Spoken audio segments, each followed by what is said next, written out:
Yo. He's Little Spoon, by the way. Huh? So He's Little Spoon, by the way. Oh. that'll be time to bring them up. Yeah, we can power everything down and you guys Alright. can go for lunch. Yeah, plan to come. Would you guys like a water? Do you guys want? Would you like? I've got some? mine. Okay. Would you like a water? Thank you. Water? John, what's your number? 702. All right. Good. Sound good? All good? Okay. Okay. All right, guys. Hello. I'm Aly Mac, and I'm here with Triple C, Henry Cejudo. How's it going? Oh, it's going good. Yeah. Going good. Happy to be here. International Fight Week. International Fight Week. You know what? I will say this: the card is not as deep as the typical international fight weeks are. Would you agree? Would you concur? Well, I have traveled a long way to be here, so I'm very excited for the main event, and also having a Kiwi on the co-main event. Oh, that's is really right. exciting stuff. Close by, neighbour to me, so I'm definitely excited for those two. And I think there's a few exciting prospects on the rest of the card as well. But I do know what you mean in comparison to previous international fight weeks. Okay, so which prospects are you talking about? I'm very curious to see if Peyton Talbot's going to come back with a win. You know, I think he was on a really hot win streak and then had a loss. So he's going to want to get that win back. Mm-hmm. And then just seeing how Joshua Van comes back as well, if he's going to have a quick return with another win. Wow. Yeah. Wow. Yeah. How's that? Wow. Was that a good media answer? Our Usa better watch out. You may have a new co-host. Wow. Well, what do you think? No, I like that. I think you're 100% right. I think if Joshua Van could win, he's next for the title shot. I mean, this is his third fight in 2025. Mm-hmm. Could Peyton Talbot beat a guy like Lima, going from a huge favorite, big prospect to now the underdog in this next fight? So, you know, sink or swim. But I do feel like Payne has all the tools to, you know, to still make it. And I think if he played his cards right and he learned from those mistakes, like he's still that guy. Yeah. So, I think a lot of people are going to have their eyes on him for this one. And I think, like we were saying as well, it's pretty interesting to see two flyweight fights on the main event. Usually, you know, they're a little bit in the dark there, so it's nice to see them get their shine, you know? They discriminate us, little people. What's wrong with you guys? Well, I do have some fun questions for you today. We're just going to do a bit of like this or that kind of would you rather style stuff. So, get to know you a little bit better. Would you rather get a fight night bonus or a title shot?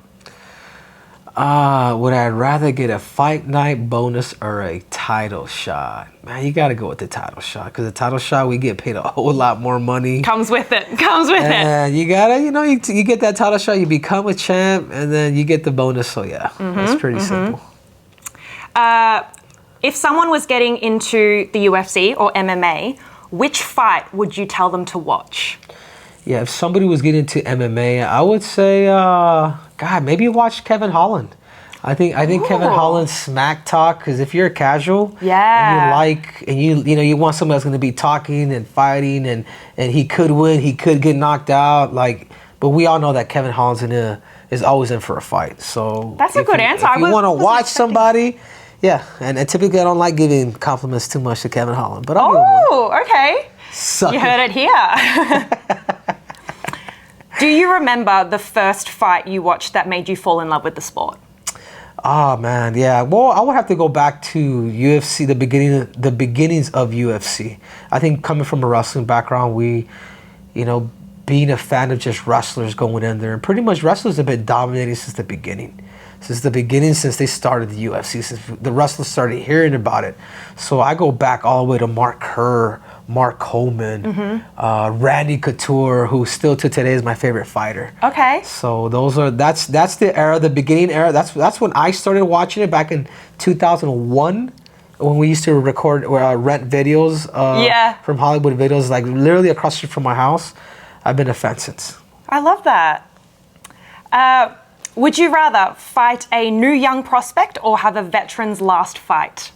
Oh man, maybe that should be. I don't know, man. I'm in that position. I do have one more fight left for me. I want to fight one more, and I'm gonna call it. So, you know what? At this point, just I guess surprise me. You can whatever comes at you. Give me the young buck or give me whoever they want, because you're in that position. I love the challenge. I'm that type of guy. I love feeling like my back's against the wall. Oh, you wow. know, I like those nerves. I appreciate that stuff. It makes me feel more alive. Yeah. So at this point, it's, and again, if it would be a legend, you would love to cut his head off. But also, if it's a young buck, it just shows you that you're able to show that experience. So I like either one. Mm-hmm. And a nice moment for you to almost be able to hand over that torch as well. Yeah, I wouldn't want to, but sure. Yeah. That's actually happened a lot to me in wrestling. I remember making the Olympic team, and the guy retired right after I beat him, Stephen Abbas. He was an Olympic silver medalist in the 2004 Athens Games, and then I beat him to make the Olympic team. And he gave me, it was a guy that I looked up to, and he was able to just leave his shoes on the mat, which is a traditional thing that wrestlers do when they retire. And it meant a lot to me. It meant a lot that somebody gave me an opportunity like that. Mm-hmm. So you still remember that, how you felt in that moment? Yeah, I just don't know if I want to give it. Yeah. I'm not that much of a nice guy. Would you rather only get calls for short notice fights or always get a last minute opponent change? Yeah, it would have to be the last minute opponent change. I'm not, no pun intended, but I'm not a short notice type of guy, Okay. I'm like, especially now with kids, and it's just different for me. Like, so yeah, I would rather get change the opponent last minute, last hour, than for you to call me and tell me, hey man, you want to take this fight? Even if it's for a title shot. I mean, I would do it, but I wouldn't like it. Yeah. How much of your game plan or mindset changes in those moments? I would have to literally go in there and study him for maybe the last fight that he has, and then just take it from there. Mm-hmm. Sometimes you always want to make adjustments according to power.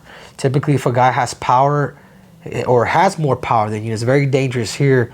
You got to be able to adjust, because these things will put you out. Yeah. So that's typically how I tend to dissect fights. It's like Charles Oliveira and Ilya. Even though Ilya is the bigger fighter, he's going to be the guy that's going to have to adjust, because Ilya Tapora is bringing in power with the hands that could put you out. Yeah.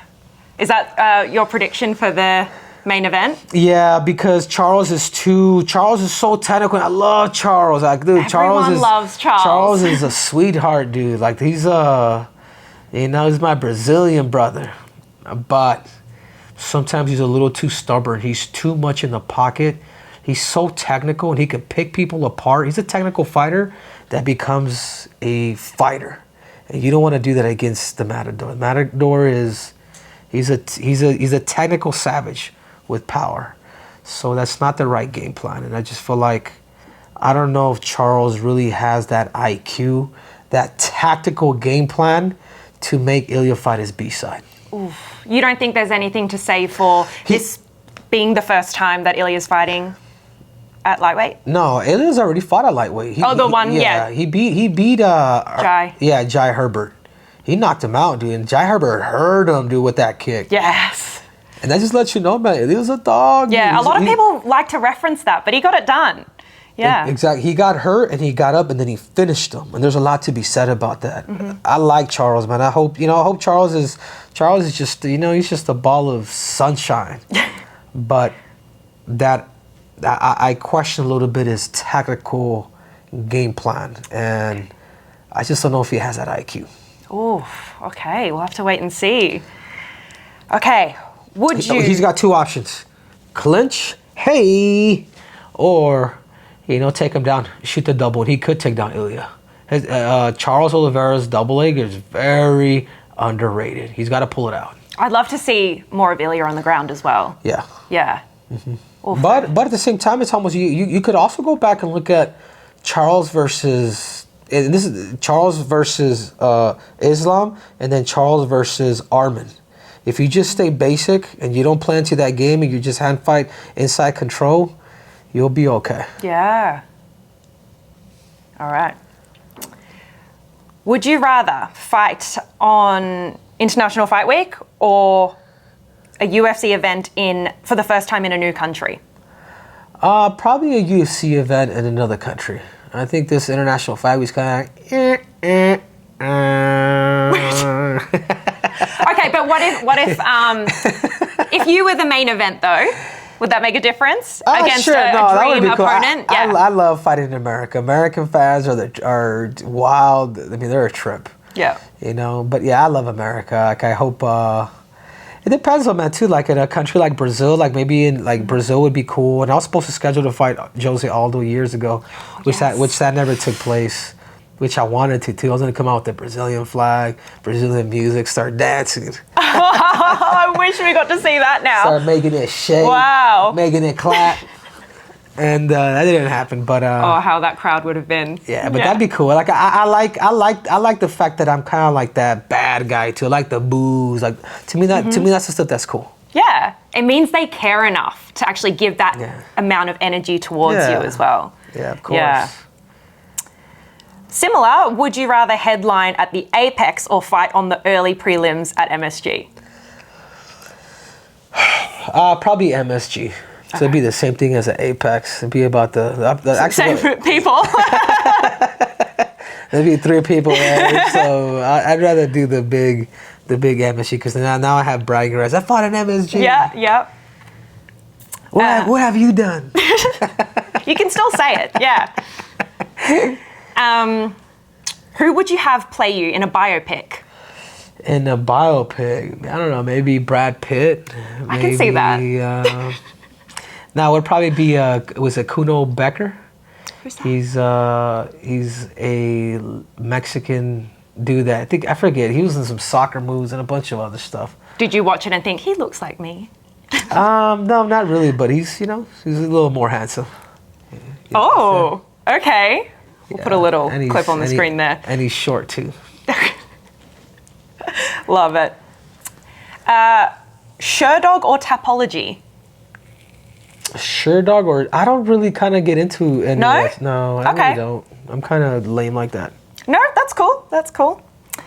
Okay. Can you say your name in an Australian accent? Okay, so my name is Henry Cejudo. So in Australia, Do you need an example? Genre.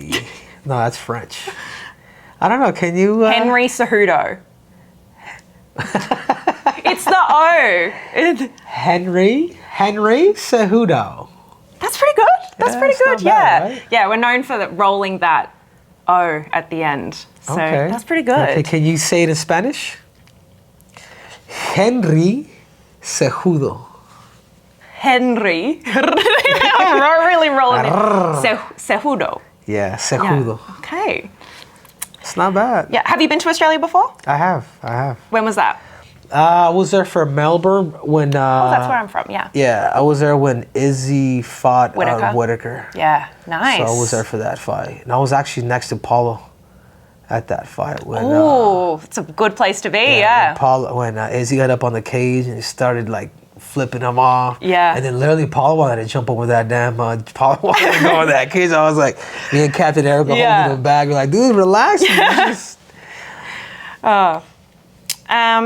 Was there a particular moment when you remember that you wanted to lean into the cringe more? Yeah, that's actually a pretty cool story.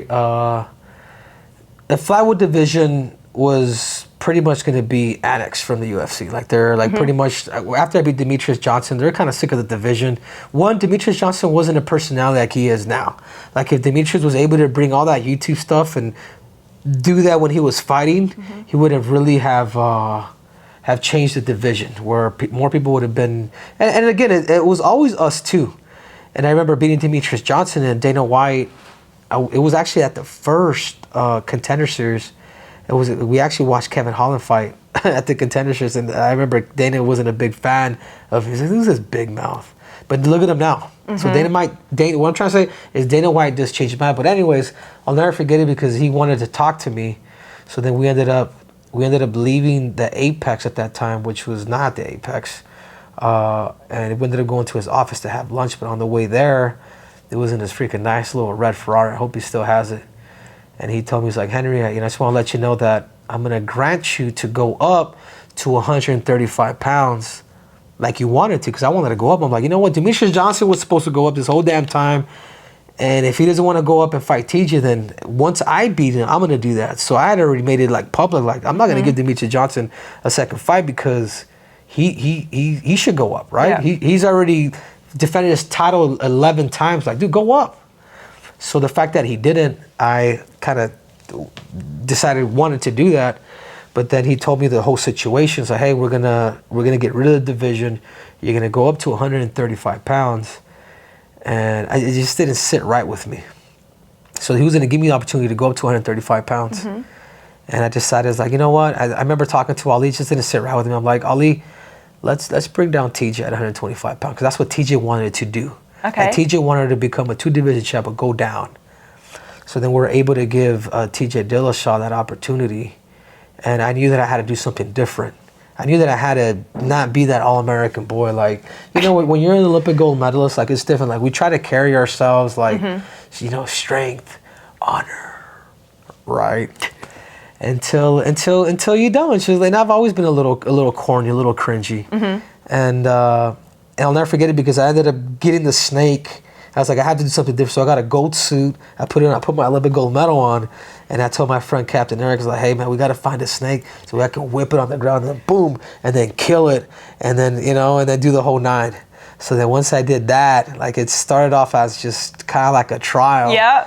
I did that. And then once I slammed the snake, like the whole, like, it went viral. It was on ESPN. And then everybody was like, cringe. Dude, that was cringe. I was like, what the fuck? What is cringe? I didn't even know the word. Yeah. And I kind of started looking at like someone that embarrasses himself, that also embarrasses other for what he's done.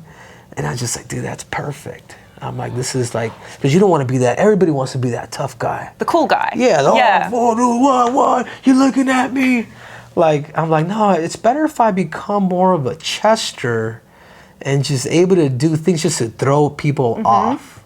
Yeah. And then I did that. I beat TJ Dillashaw in 32 seconds. And then Dana White still wasn't, you know, up to par with the division. People was like, all right. And then once I beat Marlon Moraes, I ended up coming out with like the crown. Ended up doing like the whole magic stuff, you know, like just ended up doing a whole spectacle. Yeah. Where I'm literally kind of like, I'm playing with fire, because Marlon at that time, he was the best in the world, dude. And I was able to knock him out. I was able to stop him. And then Dana soon after was like, hey man, like, this kid has won me over. He's like, the flyweight division is staying. You did it. So this is the flyweight savior. So I had to do what I had to do. And to me, it's fun. The people that truly know me, like, they know what's up. Like, I just care about my family, my friends, and I care about making money. Yeah. What would Lots of it. What would you say is like your advice for people that struggle with the confidence? Because you have to be pretty confident to be able to do that level and perform at that level as well. It just lets you know if you're really loyal to the dream. You know, are you really? How bad do you want it? Because a spectacle, somebody that goes out there and is able to start a persona, that just lets you know that they want it. Yeah. You know, but somebody that's like, even being humble is fake. Like all that, like, come on, dude. Like, no, if you call somebody out that you want to beat up, that you don't like, and then create a storyline through it. But if you don't do that, it just makes it harder for people to watch the sport. You gotta give fans what they want to see. Like, even like this week, like, I know when I'm gonna get on camera, I know I'm gonna get booed. And I like it because it shows that my hard work has paid off. But you also got to be thick-skinned, and you also have to be, you know, you got to be a good spirit, whether you win, lose, or draw. And you got to be okay with it, because, dude, these trolls, MMA trolls, will troll you to the end of time. They will. And I love it. I love the MMA fans. Like, I really do. Like, I love the trolls. Like, the trolls that you read those They keep it comments. entertaining. Like, dude, if I could just dedicate this to reading these, like, it's shit's hilarious. Yeah. So a lot of even the material that I get is actually from the trolls. Oh. Yeah, you have to, because you start to think about it, like, you know what, this is... That's pretty funny. That's pretty, yeah. I'm going to use it. Yeah. Do you have any that come to mind, like tweets or comments that you've read that really stuck with you? Which one's Dylan? Oh yeah, well, I mean, I'll say one. The one that does come to mind, unfortunately, it's not for me, but it's like for Kamaru Usman. It's like, why is it that when Triple C and Kamaru Usman are doing their podcast together, but every time Kamaru like starts to get going, it seems like he's telling like a ghost story. I can see that. Oh my gosh. So then Yes. I was like, dude, I should. And I'm a dick. I'll take a picture and I'll send it out to people. I'll send it to the group. Yeah. Wow. That's just one of many. Like I do. Here, I think I have some on my phone. I feel like Maybe I when I can, watch now and he's speaking, I'm gonna have like this ooh in the background. But that's what I'm saying. Like Yeah. these trolls. These trolls are hilarious, dude. That's so good. So let me see. Okay, so look at this one. Why does Kamaru look like O.J. Simpson? Oh my gosh. Henry calls him cereal. Gay, laugh my ass off like Captain Crunch. That's funny. Yes. My mum calls him cereal gun as well, but I think that's the Asian accent. Yeah, dude, I feel like Henry sometimes pisses the fuck out of Kamaru. I love that you've got these saved as well. Like, Oh, that's hilarious. So yeah, you gotta have fun with it. yeah, I think so. And again, they care enough to continue to comment, and they're just engaging with you more. So it's nice that you're able to take something from it. No, of course, and I would love for my kids to be like that. Like I think if there's one thing that I would love for them to have is to be carefree. Yeah. If you're a person that's gonna take things too hard, or they said this or that, it's like, dude, it is what it is. It's like they're not thinking about you all the damn time, and you shouldn't you should laugh about it. So it's being very humorous with everything. Is there a point, anytime that you can remember, where it was perhaps taken too far for your liking? No, everything goes, dude. Okay. Everything goes. I think because I go kind of below the belt too. So especially with like Sean. If you give it, you got to be able to take it, right? Exactly. Yeah. I think that's where I feel like I play fair. Yeah. So I don't want to be like, a guy that's gonna, I'm gonna take my ball and go because you're not playing against my rules. Like that's not me. Yeah. I love it. From your reign in 2018, 19, 20, compared to now, what are the key things you would say have evolved in MMA over the years? That's a good one. Yeah, just everything. Just the stats, the fakes, the positioning. Through time, everything just gets better. Yeah, I think the takedown defense is a big one. I think a lot more people have gone better with takedown defense and then grappling against the cage. Yep. And I think that was something that has gone a lot better. But it almost kind of resurrects itself a little bit. I feel like it kind of goes to trends a little bit because Randy Couture was able to show that in the beginning of MMA.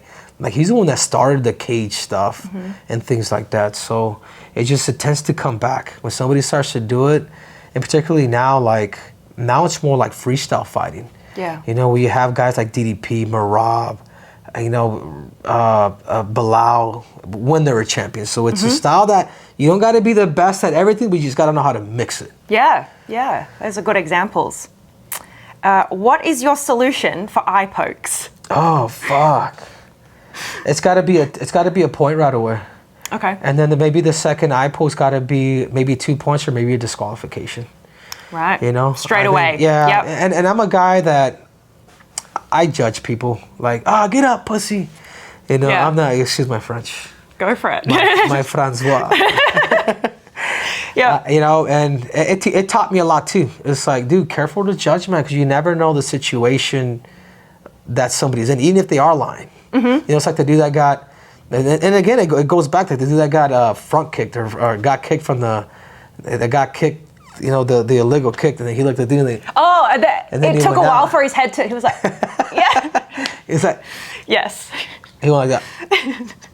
The Oscar-winning performance, yeah. But you got to give him the benefit of the doubt, because like for me, it's like, dude, it took me at least 2.5 months for me to stop seeing double.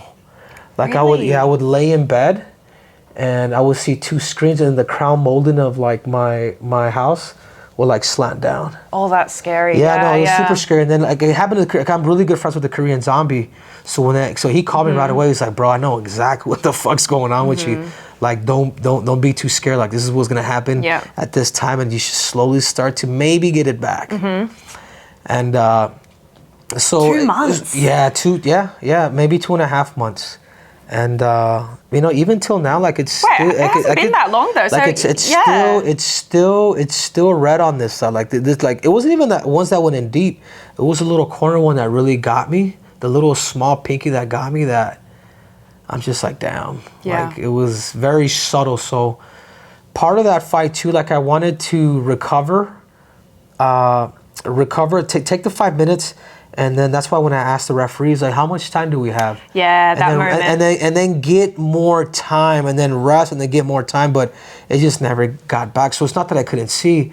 I was just seeing too much of everything. Yeah, you weren't able to focus on because where you wanted to. You think somebody is here, but then there's two here. Yeah. So there's like 4 arms, when in reality you think, like it's just, you're not aiming correctly. I think I heard, because I think Charles has really bad eyesight. And Charles Oliveira? I think so. It might be Charles or it might be someone else, but I think he said that because he obviously fights without them. Maybe he got surgery or something, but he used to say he saw 3 and would aim for the middle guy. Yeah, fuck. But that's not an injury though. That's just the vision. And that's the scary part about like fighting, is your eyes. Yeah. And I've always, like, dude, I be balling my eyes, man.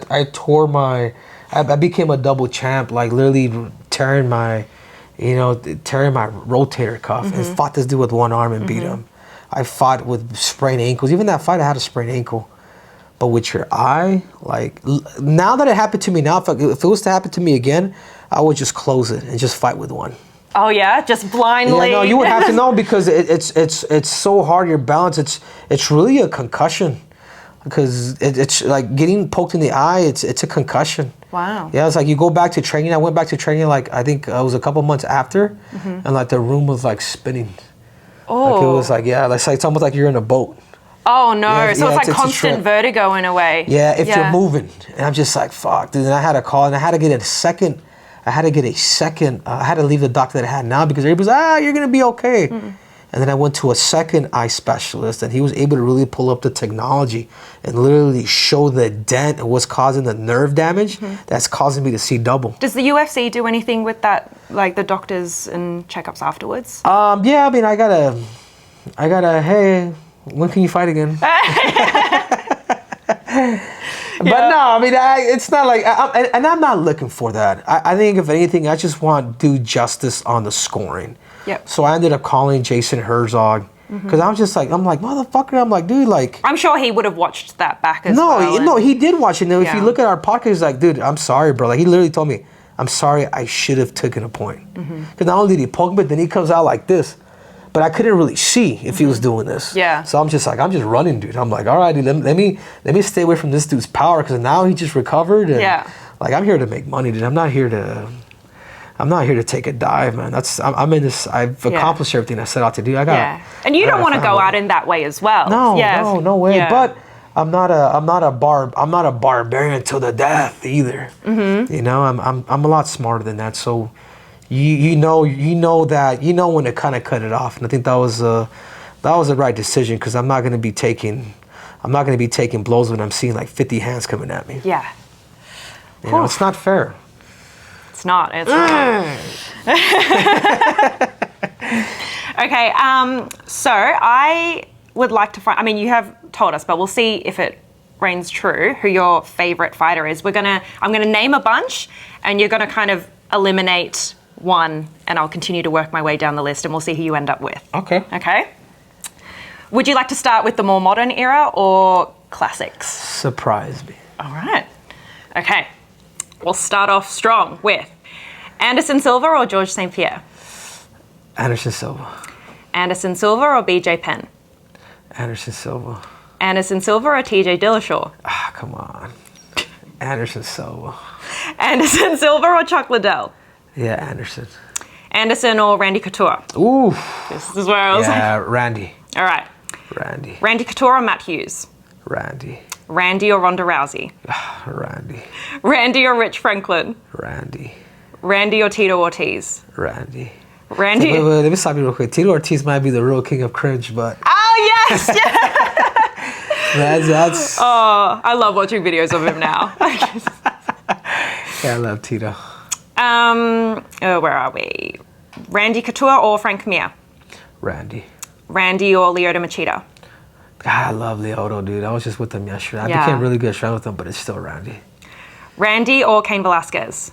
Randy. I love Kane too, man. Jesus, you're bringing in race. Yeah. You're bringing in race into this shit. Woo! Randy Couture or Daniel Cormier?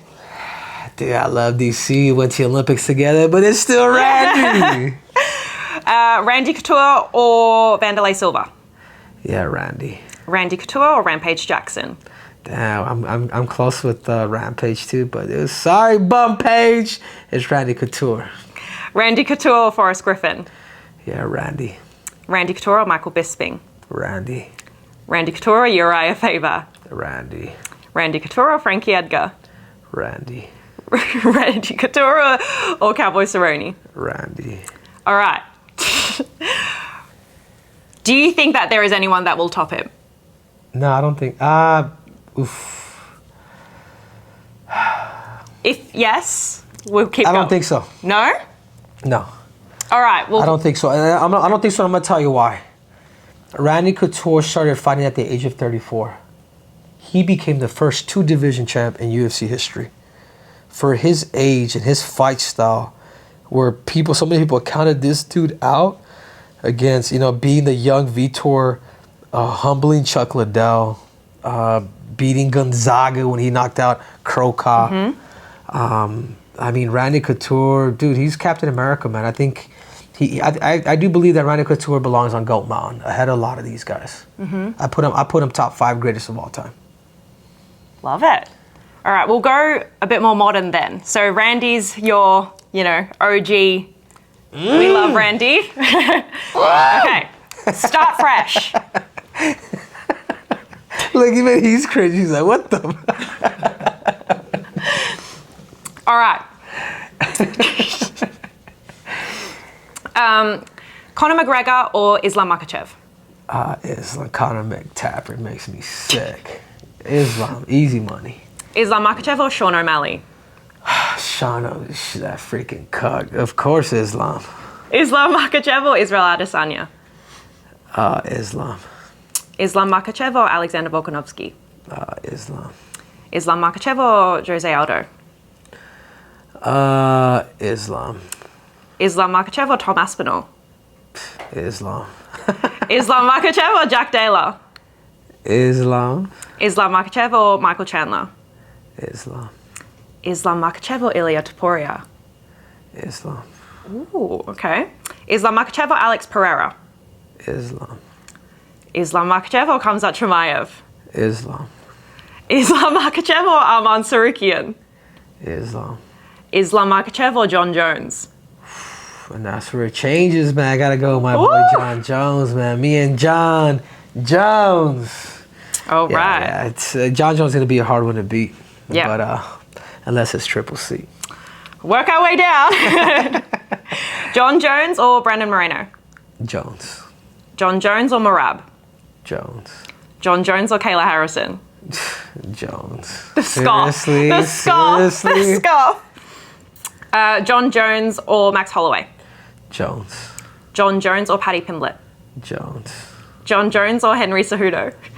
Sorry, John. Sorry, John. You may have the accolades in MMA, but in combat sports, even John says it. I'm the combat GOAT, so I gotta go with If the he Triple said C. it, then I gotta go with the Triple C. And you know what? Honestly, dude, I love everybody's accolades, but I really set out what I set out to do, and I'm proud of that. Mm-hmm. I'm proud of. I wasn't trying to defend it 50,000 times and da. Like even for wrestling, like I want to become an Olympic champion, and that's it. And then the fighting, I wanted to win 2 belts and defend them both, and that's it. So I went out, I came, I saw, and I conquered. you did it. So Triple C or Aljamain Sterling? Triple C. Triple C or Shavkat Rakhmonov? Triple C. Triple C or Dustin Poirier? Triple C. There you go. Randy Couture and Triple C. They're the guys. I think the only one that I would put above Triple C is President Trump. I should put. I'll add him to the list. I'll add him to the list. I put Trump dude over anybody, dude. Oh, that's so good. Well, thank you so much for your time. To say a little thank you, I bought you some Australian snacks. Oh, cool. Have you tried Vegemite, Tim Tams? I've got some chocolates as well. No, Any Aussie snacks that come to mind? I have not. Are you down to try? Let's do it. Okay. How Let's exciting. go. Would Dylan like to join in? Come on, silly Dilly. Join in, dude. I'm a retainer in. Oh, how inconvenient. Oh, wow. Okay. It's too fancy for us. I've bought little, like, individual Vegemite things. Okay. So And what is this, like jelly?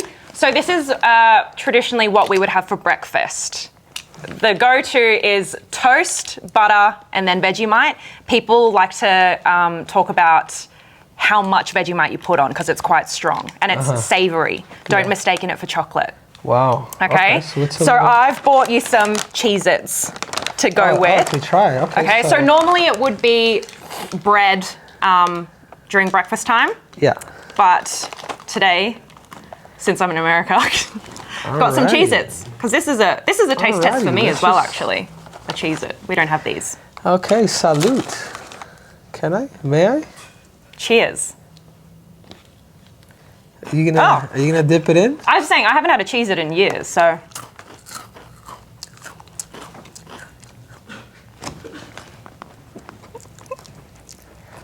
Is it like it's got like a little licorice kind of feel to it, no? Like black licorice? Oh no. No, my taste buds must be off, dude. Not a fan? But, I mean, unless I become a sponsor. Anyone else from the team like to try? Hey, come over here. Look. This is my videographer over here. Okay. This is, Yes. Because I actually like it with toast and cheese as well, so I thought it worked. So Joe Barry, Joe Barry's from Germany. Okay.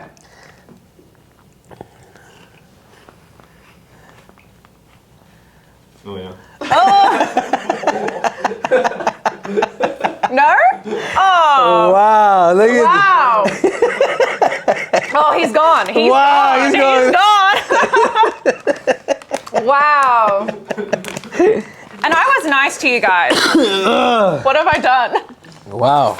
I was nice to you guys because normally there's a Vegemite challenge where people will literally do a spoonful by itself. So this actually probably we appreciate helped it that. a little bit. Otherwise, a bit nicer for you. Very popular Tim Tam. I also have a Caramello Koala. Oh, wow. These are a lot more sensible for you. And then I also have Wallaby. So this is caramelized white chocolate. So they're a bit nicer for you. Wow. Just to say thank you. Thank you. Thank you so much. I'm gonna, if I don't make weight, I'm coming after you. But I appreciate That's it. fair. You want us to open these or just kind of just take them?